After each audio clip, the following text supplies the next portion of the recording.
walk away from. And it's funny. All that, and we were talking about this during the break, and I may have mentioned it during the last segment.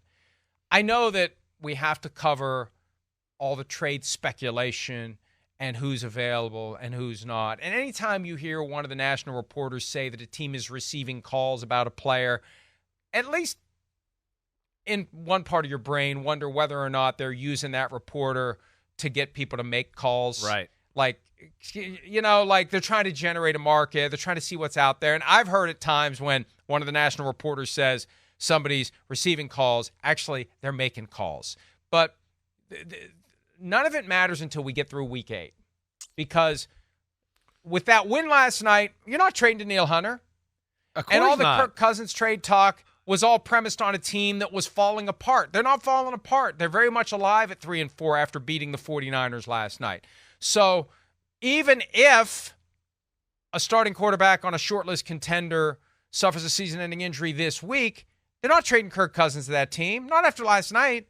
That's why you can't begin to have an intelligent conversation about deadline deals until you know who's in a position to sell and who's really ready to buy. Now, I say all that knowing that Kevin Byard got traded yesterday, but for the Vikings, you know what they should be thinking about? They got 1 week left of the trade window. Who's out there that we could maybe add?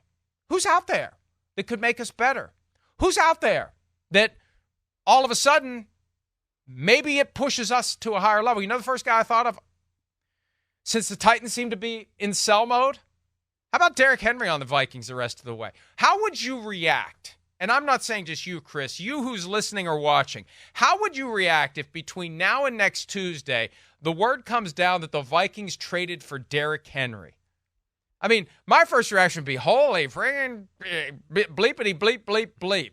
Now, who knows if it works, because I still remember Herschel Walker very vividly. But the Vikings are at least in a position where they can cast the net and look. Instead of being, who can we move, I think they owe it to themselves to now say, who can we get? I think they got to certainly contemplate that a little bit. Well, last night's win, if they were thinking about being sellers or whatever else, is definitely going to complicate things. There's no doubt. I'm with you in week 8. We're not even at the halfway point in the NFL. The trade deadline has to be moved back. With a 17-game season, an 18-week season now, right?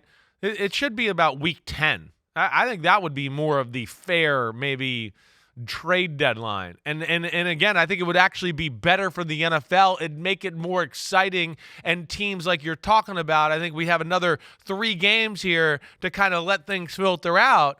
And you'd get more definitive action from teams, and it would be more headlines and trades and movement and the NFL dominating the news cycle. I know it does anyways, but it would just be that on steroids. So I hear you there. I think that's got to change. Now, the thing you said about Kirk Cousins, to get back to that, which my jaw almost hit the floor there. But I hear you. I think you've talked about it all the time. The NFL draft is a crapshoot. It's a crapshoot. As much as everybody thinks, Caleb Williams, I don't know. I mean, hey, you saw the last 2 weeks in college football, and he didn't play good against Notre Dame. It was crazy, not good. Utah, of course, they lose that football game. And I know it was good, but not great, right? You don't know what you're going to get there. You don't. I also, Mike, will ask you, doesn't it seem like Kevin O'Connell really likes Kirk Cousins? I don't get the sense that it's like, he says the right things about him, but doesn't really like him. Again, for that great offensive mind, why the McVays and the Shanahans like Kirk Cousins so much is because he can handle 70 million rules and plays and checks and all of that, and he can listen and do it, for the most part, the right way. So I don't know, Mike, what do you feel? Do you feel like O'Connell's bought in there? What's your pasta and meatball say? Well, remember when we talked to him at the scouting combine, and I think this was off to the side, but it wasn't really off the record because I've heard him say it before. Yeah. Or I've heard him say it since then. He was excited about the fact that for the first time in years, Kirk Cousins has the same person talking to him in his helmet before the play. Yep. It had not been the same person for an extended period of time. He had never had it in Minnesota. That was one of the reasons Kevin O'Connell was very excited about year 2. So you're looking at year 3, year 4. It can deepen. It can become more meaningful. And this is where Kirk Cousins is going to have to ask himself what he wants to do, and the Vikings have to ask what they want to do. But if Kevin O'Connell is all in with Kirk Cousins, today is the day when you're riding this wave and the Wolves are in town. Say, hey, Mr. Wolf, let me just get 5 minutes of your time here. Look, probably makes sense to authorize us to try to do something sooner than later to try to keep Kirk around. And this is a perfect time to sell it to the fan base in the aftermath of that win. And, if they keep winning and he keeps playing well, it's going to get more expensive.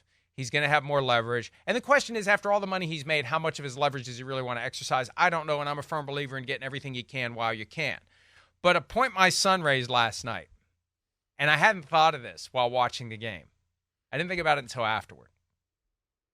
Hell of an audition for Kyle last night if Kirk becomes unrestricted and the Vikings cannot franchise tag him. It's so funny, the things that we report and talk about for months, people wake up to it and act like they just discovered plutonium in their backyard. We've been saying for months the way the contract is structured, he's going to be a free agent. They cannot franchise tag him. And I've seen 5 times this week, like somebody woke up and said, hey, they can't franchise tag him. Yes, thank you for reading PFT. They can't keep him from the market.